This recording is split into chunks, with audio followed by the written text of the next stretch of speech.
Eu queria aproveitar que ambos falaram no final de comportamento. Uhum.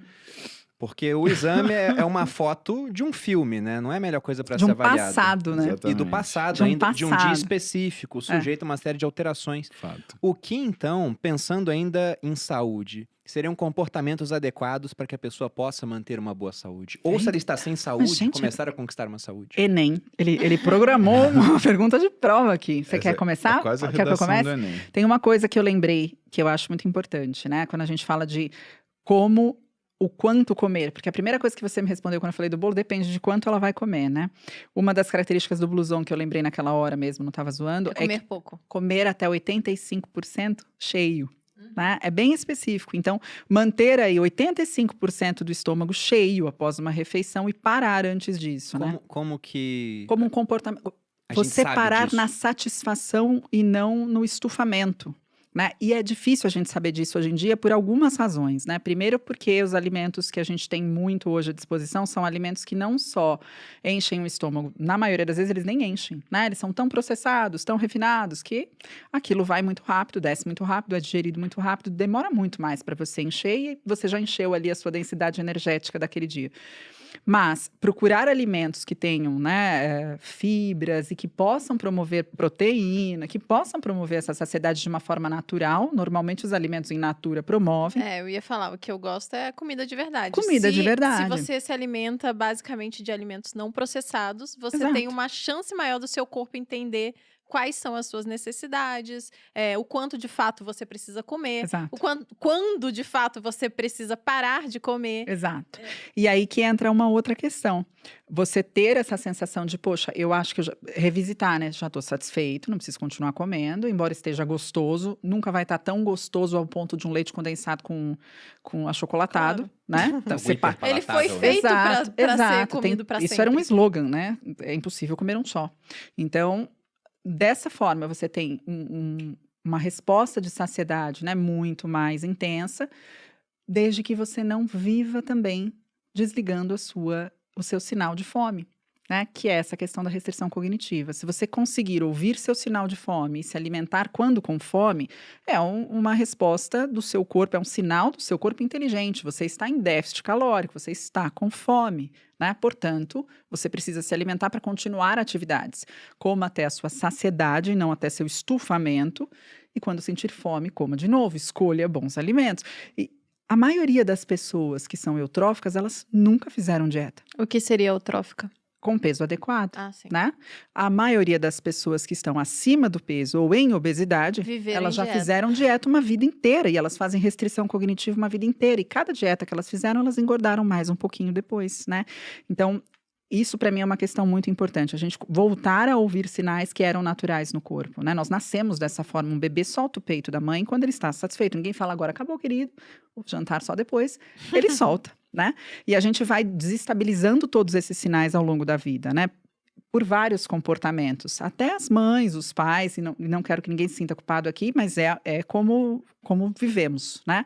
Come tudo, come até acabar. Né? Imagina, minha mãe era muito pior. Minha mãe dizia, as pessoas estão passando fome e você não vai deixar nada nesse prato, né?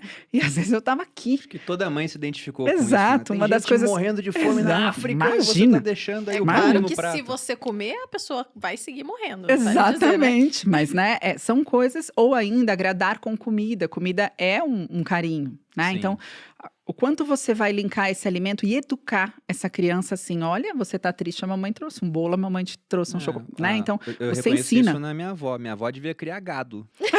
Porque só enfiando bolo nos netos lá. Mas são comportamentos que depois você tem como comportamentos aprendidos, né? Então, claro que é muito... Né, acontece, as consequências acontecem de formas diferentes para pessoas diferentes, mas hoje a gente já tem estudos mostrando esse caminho, né? E além da modernidade, os alimentos que a gente viveu num mundo de escassez, onde você tinha que caçar sua comida, se você encontrasse, coma o máximo que você puder, porque você não sabe quando vai ter. Hoje você vive num ambiente de oferta abundante e as pessoas continuam com o mesmo comportamento, porque foi um processo evolutivo do nosso cérebro, coma quando tiver comida. As porções são muito maiores. A gente tem estudos que mostram a tendência da unidade. Você come um pedaço de pão aqui, no Canadá, nos Estados Unidos, onde você estiver. Seja ele de farinha branca, de farinha boa, de farinha, né? De farinha boa, eu já tô classificando o alimento. Você vê que é inevitável, em algum momento sai, escapa. Mas a verdade é, um muffin tinha 35 gramas, hoje ele tem 85. Você chega na padaria ou e fala, me vê um muffin. E você come até acabar. Dificilmente você deixa, vocês dois vão no restaurante, vocês pedem o mesmo prato, um risoto.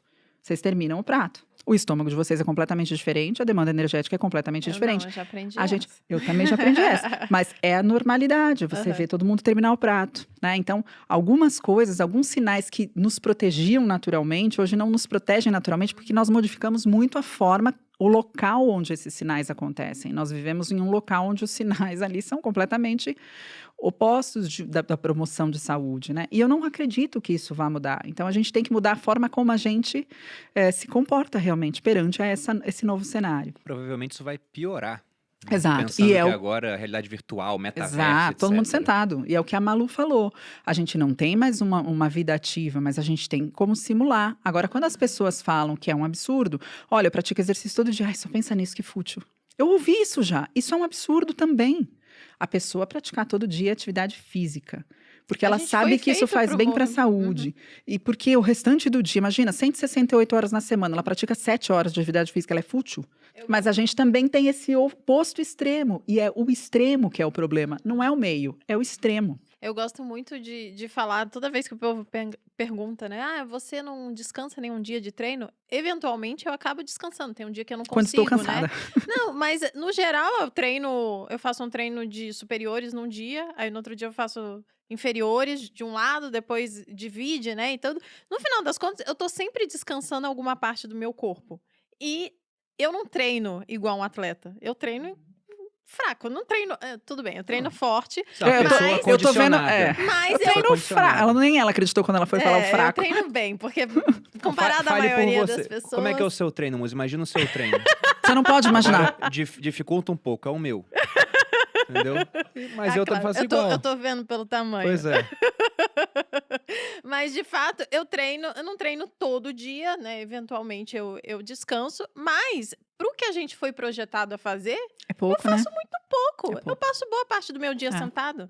Então, de fato, eu poderia treinar muito mais se eu quisesse. Acho que esse é um ponto bom pra gente entrar também, da questão do treino. Você citou o Harari. O Harari tem uma frase do Sapiens, que eu gosto muito, que ele diz que a história foi feita por alguns poucos indivíduos, enquanto o restante do mundo arava campos e carregava balde de água. Então, a história da humanidade, né, história recente, após a Revolução Agrícola, é de trabalho do começo ao final do dia, de muito movimento, né? E hoje, como você falou, a gente fica sentado boa parte do dia. A obesidade infantil, gente, tá aí pra... E assim, é muito mais difícil tratar a obesidade infantil, ela é muito mais grave que a obesidade na vida adulta. As crianças estão todas aqui, né? Não, eu brinco Sentadas. com a Malu que no futuro, da maneira como as coisas caminham, o bullying na escola vai ser de quem tá acima do peso contra quem não tá. Porque ele vai ser o diferente. Mas a gente está caminhando para isso, né? Caminhando para uma série de doenças crônicas aí na adolescência. Sobre o que você falou de simular, né, uma atividade e estar mais próximo à natureza, eu acho que é isso que eu tento promover no final das contas, né? Pegar sol um pouquinho todo dia, a gente coloca lá o pé na terra, a gente tem vários rituais que a gente tenta simular, e eu acho que as pessoas têm que fazer isso e não fugir disso. Ah, não, então agora a realidade é diferente. Não, o nosso corpo, você mesmo falou, o nosso corpo foi projetado, né? A gente evoluiu geneticamente para adquirir certos comportamentos e a gente não vai mudar, a genética não vai mudar, vai seguir assim.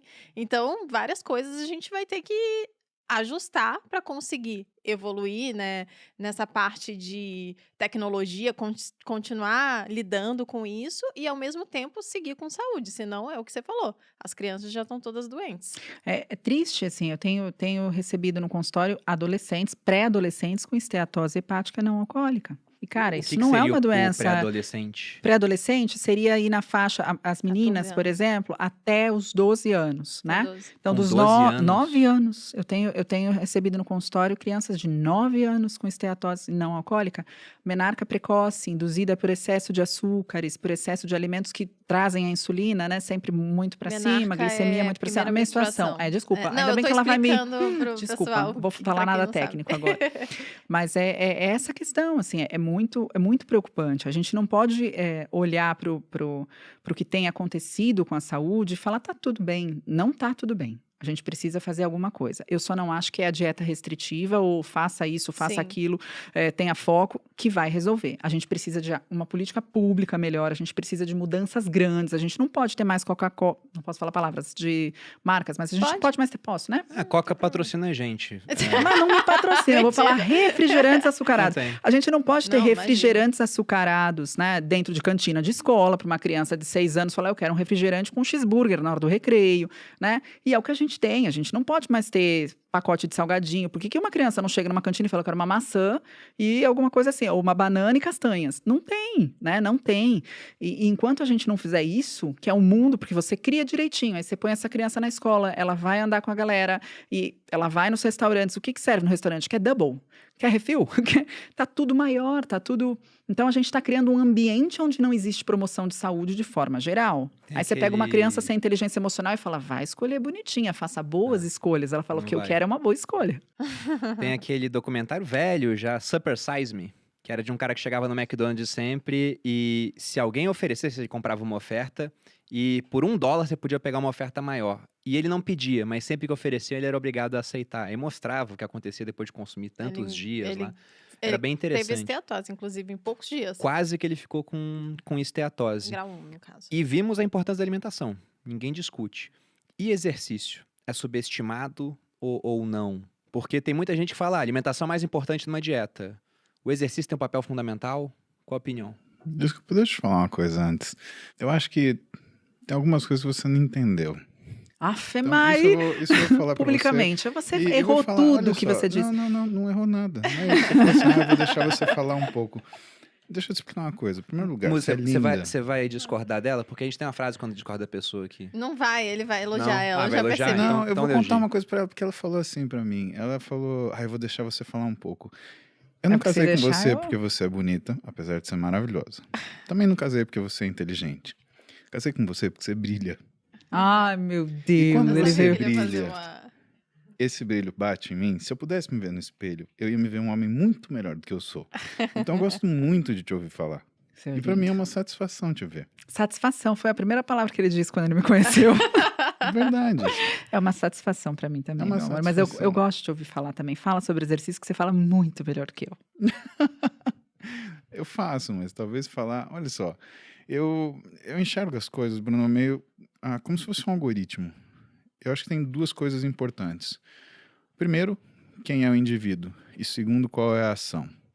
Do indivíduo, você olha a identidade e o propósito. Da ação, você olha a função e a recorrência. Tanto na alimentação quanto no exercício físico, o que você vê hoje mais comum são pessoas que apresentam dissociações entre a identidade, entre o propósito, entre a função e a recorrência. Eu vou te dar 2 exemplos que são fáceis da gente observar e que são exemplos profissionais, né? Pessoas que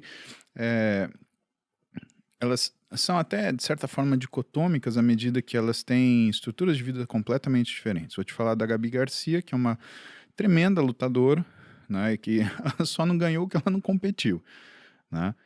E que durante uma fase do nosso acompanhamento, né? Eu cuido dela tem, sei lá, acho que mais de 10 anos, ela precisava perder um determinado peso.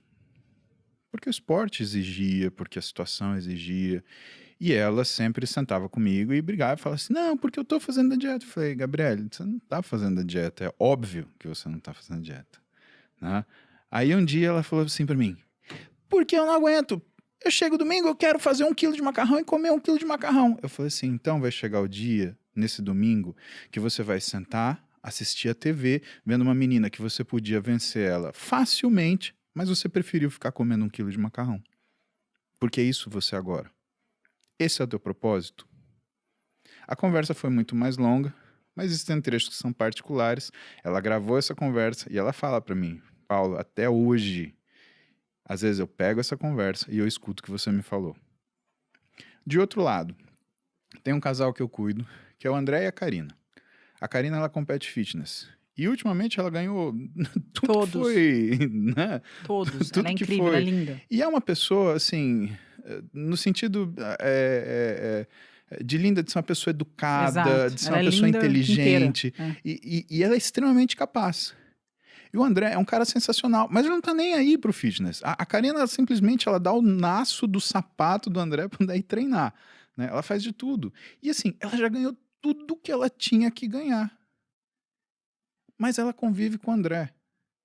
E o que acontece? O que é a satisfação do André? O André, a satisfação dele é abrir um vinho e sentar e tomar uma taça com a mulher dele.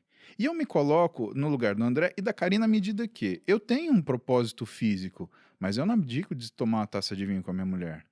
Então, o que por exemplo, a Gabi precisou aprender e o que a Karina precisou aprender? A Gabi precisou aprender propósito. A Karina precisou aprender função. Então, em todos os momentos das nossas vidas, nós estamos discutindo muito internamente e muito verdadeiramente quem nós somos, o que nós queremos, como faremos isso. E isso é importante porque isso dá razão ao quê? Aquilo que é a nossa vida. O que é a nossa vida? É a recorrência com que a gente faz isso. Quando a gente fala que o segredo do resultado e que a motivação ela vem da consistência, na verdade, a gente fala do grande entendimento que você tem de quem é você, o que você quer e como você vai atingir.